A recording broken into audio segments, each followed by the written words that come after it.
अस्सलाम वालेकुम students, I hope that you are safe and fine at Holmes.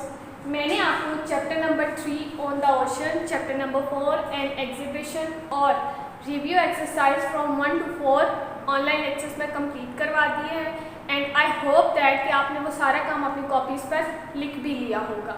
आज मैं आपको इन्हीं 3 चैप्टर्स का एक रिव्यू बना के पेश करूँगी। आप रिव्यू देखिएगा, जो चीज़ें आपको समझ नहीं आई या जो चीज़ें कुछ ऐसी चीज़ें जो मिस हो गई हैं वो मैं आपको रिव्यू एक्सरसाइज में करवाऊंगी। सबसे पहले आपके पास प्रीफिक्सेस है।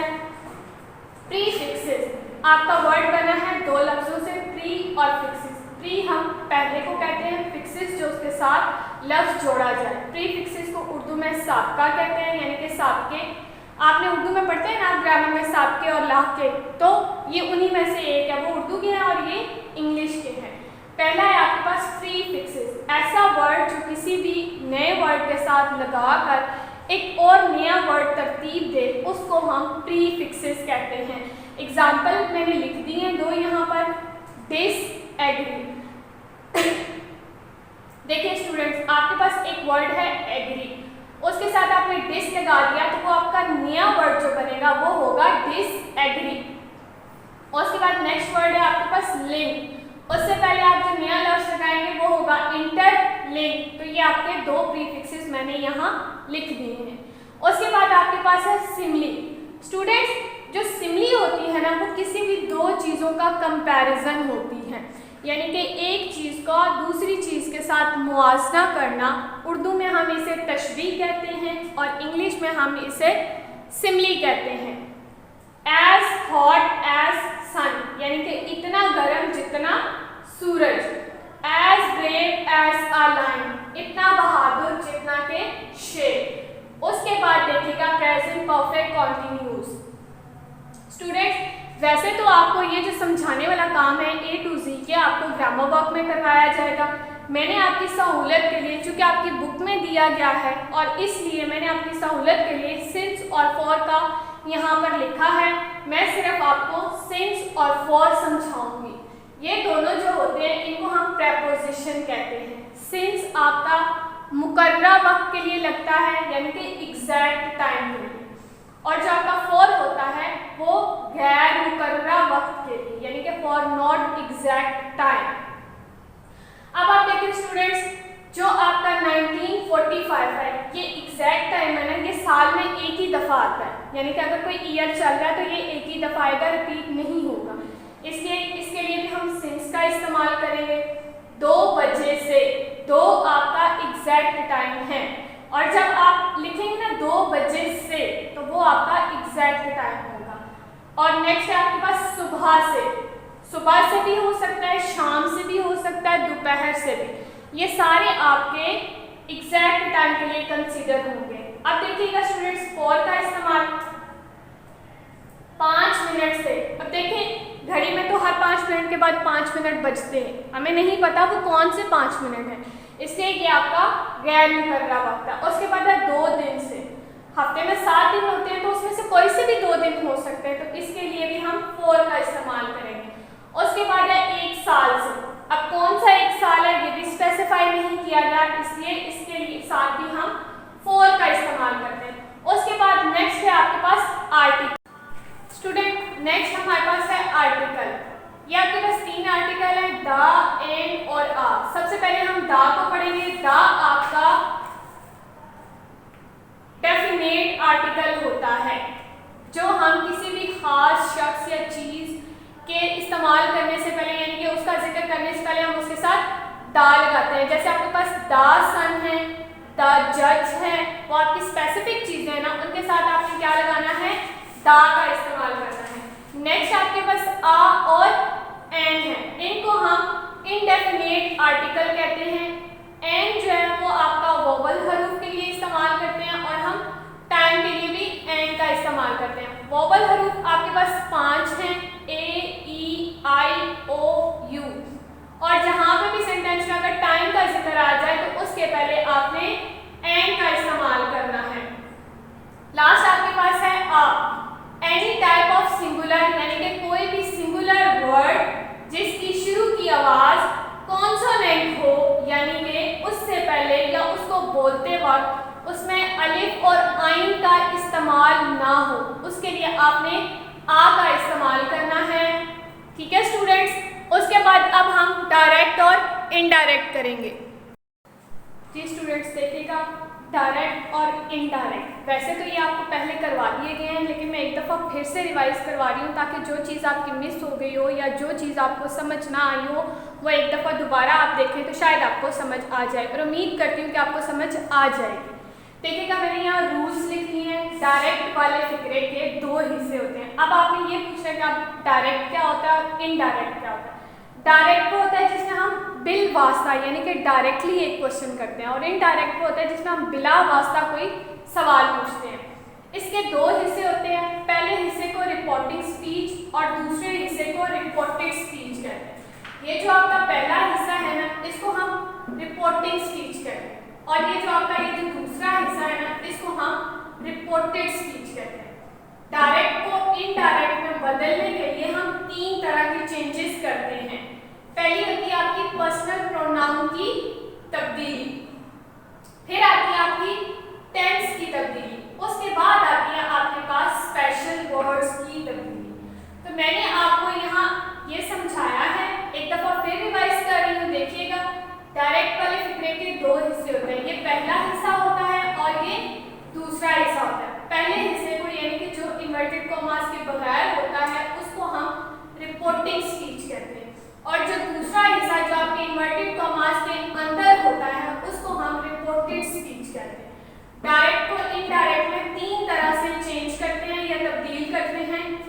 सबसे पहले पर्सनल प्रोनाउन की तब्दीली होती है, उसके बाद जो टेंस स्पीच में इस्तेमाल होता है उसको चेंज करते हैं, और उसके बाद स्पेशल वर्ड्स को चेंज करते हैं। सबसे पहले हम पर्सनल प्रोनाउन की तब्दीलियों के बारे में पढ़ेंगे, यानी कि उसको हम किस तरह चेंज कर सकते हैं। रिपोर्टेड स्पीच का फर्स्ट पर्सन, अब मैंने आपको बताया रिपोर्टेड स्पीच कौन सी है। आप देखें, इन्वर्टेड कॉमास के अंदर जो है वो आपकी रिपोर्टेड स्पीच है, यानी कि आई आपका रिपोर्टेड स्पीच का फर्स्ट पर्सन है। उसको हम रिपोर्टिंग स्पीच यानी कि वो जो आपका पहले वाला हिस्सा है जो इन्वर्टेड कॉमास के बगैर है उसके सब्जेक्ट के हिसाब से चेंज करते हैं। यानी कि अगर यहाँ पर ही है ना, ही सेज, तो जब हम उसको चेंज करेंगे तो he says that he is going, क्योंकि वहाँ पर ही है तो वो उसी के हिसाब से यहाँ पर चेंज होगा। इन्वर्टेड कॉमास की जगह हम दैट का इस्तेमाल करते हैं। जब हम डायरेक्ट को इनडायरेक्ट में तब्दील करते हैं, आप देखिए डायरेक्ट में आपके पास इन्वर्टेड कॉमास होते हैं, तो जब हम इसको इनडायरेक्ट में चेंज करेंगे तो आपके इन्वर्टेड कॉमास और वो वाला जो कॉमा है ये खत्म हो जाएगा। इसकी जगह आप दैट का इस्तेमाल करेंगे। फिर आपने अगले सेंटेंस यानी कि जो आपका इनडायरेक्ट सेंटेंस बनेगा उसमें आपने जो है इन्वर्टेड कॉमास की जगह दैट का इस्तेमाल करना है। स्टूडेंट, उसके बाद आपके पास है फर्स्ट पर्सन। फर्स्ट पर्सन देखें कौन कौन से हैं, we, I, us, me, our, my, ये सारे आपके थर्ड पर्सन में चेंज होंगे। अब देखिएगा नेक्स्ट है आपके पास, अगर फर्स्ट पर्सन की दो ज़मीरें होंगी तो दोनों को सब्जेक्ट के मुताबिक तब्दील करेंगे। ये मुझे लग रहा है कि ये आपको थोड़ा सा मुश्किल लग रहा है, लेकिन मैं आपको थोड़ा सा डिफाइन कर देती हूँ ताकि आपको ये ठीक से समझ आ जाए। अब आप सोच रहे होंगे ज़मीरें क्या होती हैं। आप देखें यहाँ पर ही है, उसके बाद आई है और उसके बाद माई है, तो फर्स्ट पर्सन आपके पास ही है, इसकी जो दो ज़मीरें बनेंगी ना वो ये आई और माई है। दोनों को हमने सब्जेक्ट के अकॉर्डिंग चेंज करना है। मैंने सहूलत के लिए ये एग्जाम्पल लिखी है, ये देखें, she says she is going to her home. अब देखिए आई को मैंने सब्जेक्ट के अकॉर्डिंग चेंज किया, अगर यहाँ पर शी था तो यहाँ पर भी शी आया, क्योंकि वो लड़की कह रही है ना कि वो जा रही है, तो कहाँ जा रही है, माय होम, अपने घर जा रही है ना, तो यहाँ शी के साथ हम हर को चेंज कर देंगे। She says I am going to my home. I और माई ये आपकी दो ज़मीरें हैं, इसको हमें सब्जेक्ट के अकॉर्डिंग चेंज करना है। She says she is going to her home. My को मैंने हर में चेंज किया, यहाँ पर शी था तो शी सब्जेक्ट के अकॉर्डिंग ही चेंज हो गया। जी स्टूडेंट्स, नेक्स्ट रूल्स देखिएगा। रिपोर्टेड स्पीच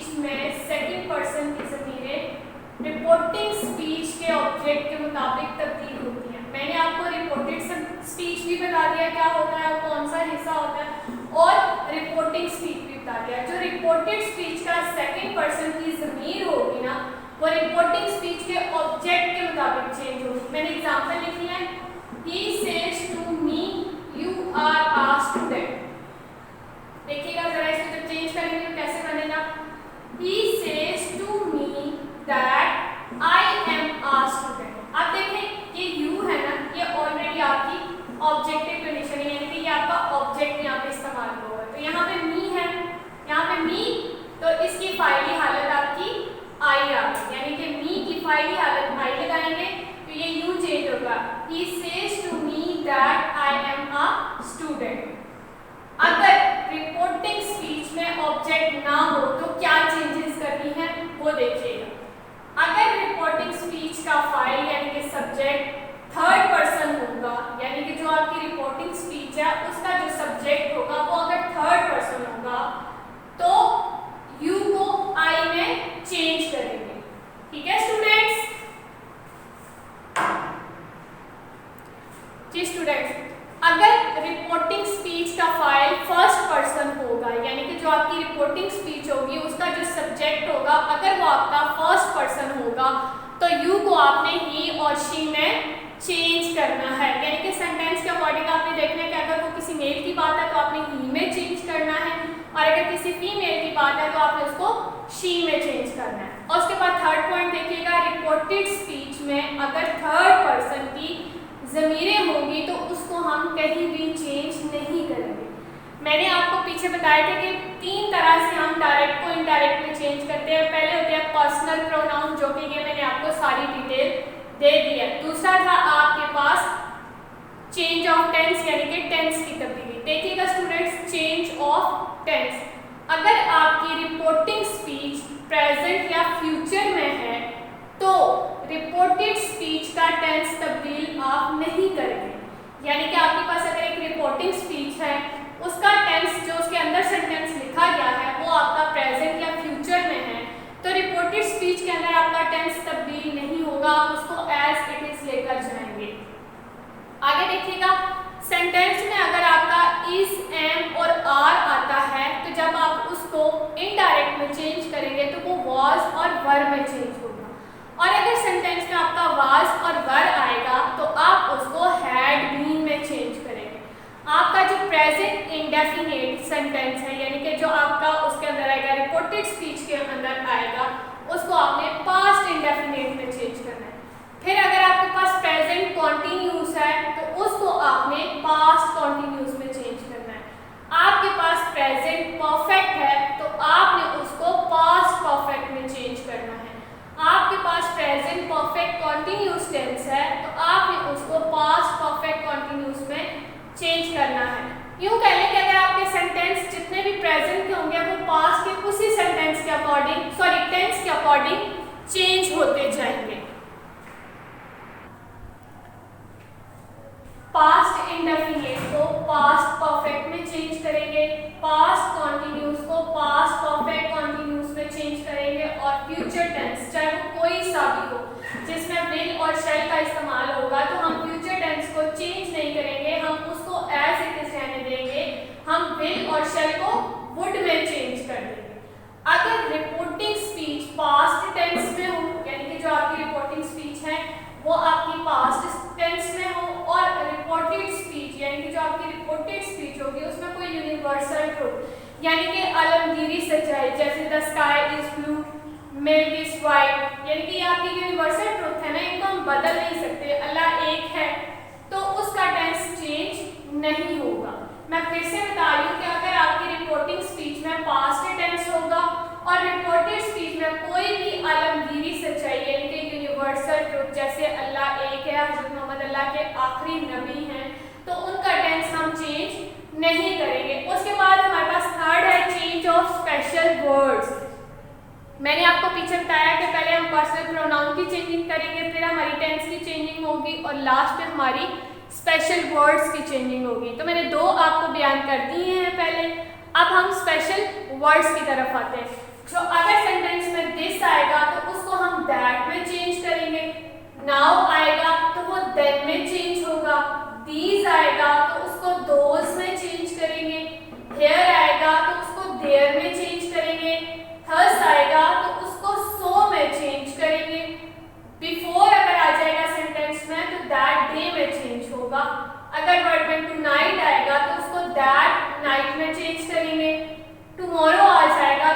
नेक्स्ट डे में कन्वर्ट हो जाएगा, यस्टरडे आ जाएगा तो द प्रीवियस डे आ जाएगा। यस्टरडे को हम द प्रीवियस डे में चेंज करेंगे। लास्ट नाइट आएगा तो वो प्रीवियस नाइट में चला जाएगा, यानी कि उसको प्रीवियस नाइट में चेंज करेंगे। हेंस आएगा तो उसको हेंस में चेंज करेंगे। जी स्टूडेंट्स, मैंने आपको स्पेशल वर्ड का टेबल समझा दिया था। अब हम इंटरोगेटिव सेंटेंसेस की तरफ आते हैं। रिपोर्टिंग स्पीच का से, सेड या सेज को आस या आस्क में तब्दील करेंगे, यानी कि इनकी चेंजिंग आस्क, यानी कि जब उसमें कोई क्वेश्चन पूछा जाएगा तो उसके अकॉर्डिंग उनको तब्दील करेंगे।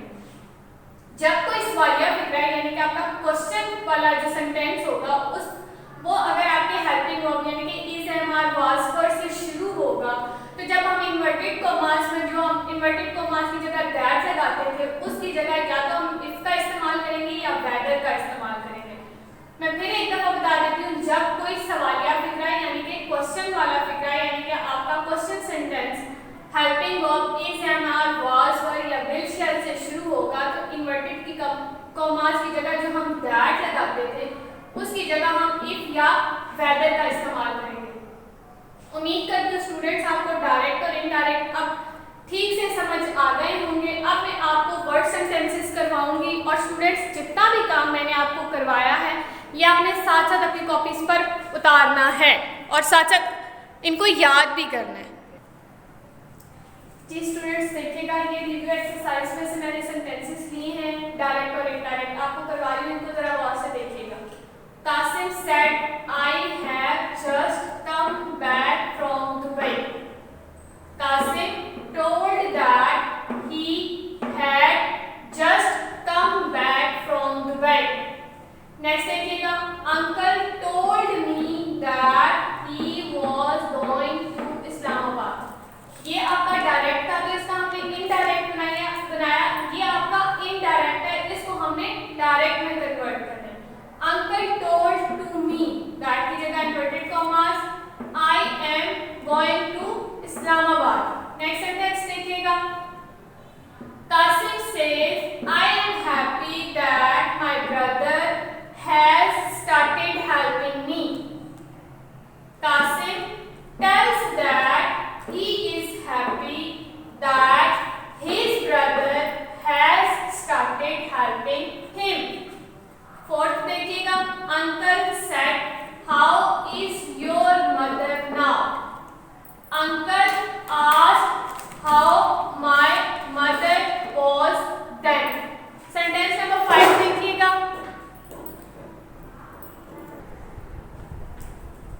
Qasim says she is fine now. Kasim tells that she is fine then. अब मैं आपको वर्ड सेंटेंसेस करवाऊंगी क्योंकि प्रीवियस लेक्चर्स में मैंने आपको वर्ड सेंटेंसेस नहीं करवाए। तो chapter number 3 on the ocean और चैप्टर नंबर 4 एन एग्जीबिशन के वर्ड सेंटेंसेस करेंगे और वो आपने साथ साथ अपनी कॉपीज पर लिखते जाना। स्टूडेंट्स चैप्टर नंबर 3 के मैं आपको वर्ड सेंटेंसेस करवा रही हूँ। Copper sky, the sky looks like copper in hot summer. The sky looks like copper in hot summer. Next आपके पास bloody. After a fight, his shirt was all bloody. After a fight, his shirt was all bloody. Stuck, nor breathe, nor motion. We stuck, nor breathe, nor motion during a voyage. We stuck, nor breathe, nor motion during a voyage. As idle as a painted ship. This picture looks like as idle as a painted ship. This picture looks like as idle as a painted ship. Last है आपके पास shrink. The sweater shrank when it was washed. The sweater shrank when it was washed. अब आपको मैं chapter number 4 and exhibition के word sentences करवाऊंगी। ये साथ साथ आपने अपनी कॉपीज पर नोट डाउन करते जाना है। इसका सेंटेंस नंबर 1 देखिएगा, appreciate. I really appreciate her on her success. I really appreciate her on her success. Next sentence है आपके पास mum. There was a deep mum in the factory. There was a deep mum in the factory. Next है आपके पास utter. She uttered a cry of prayer. She uttered a cry of prayer. Next आपके पास है exhibition. There were many famous paintings at the exhibition. There were many famous paintings at the exhibition. Next आपके पास है invite. Invite. I invited my friends on my birthday party. I invited my friends on my birthday party. Next आपके पास है excited. I am excited about my sister's wedding. I am excited about my sister's wedding. Next आपके पास है clap. The audience clapped to the beat of the music. Clap. The audience clapped to the beat of the music. Next है आपके पास all set now. All set now. I feel like my life is all set now after facing many problems. I feel my life is all set now after facing many problems. Last आपके पास है probably. Probably. It will probably rain today. It will probably rain today. जी students, मैंने आपको जितना काम भी करवाया है, वर्ड सेंटेंसेस हमारे मिस थे वो मैंने आपको करवा दिया। आपने ये सारा काम अपनी कॉपीज़ पर लिखना है और इनको याद करना है। Stay safe. अल्लाह हाफिज़।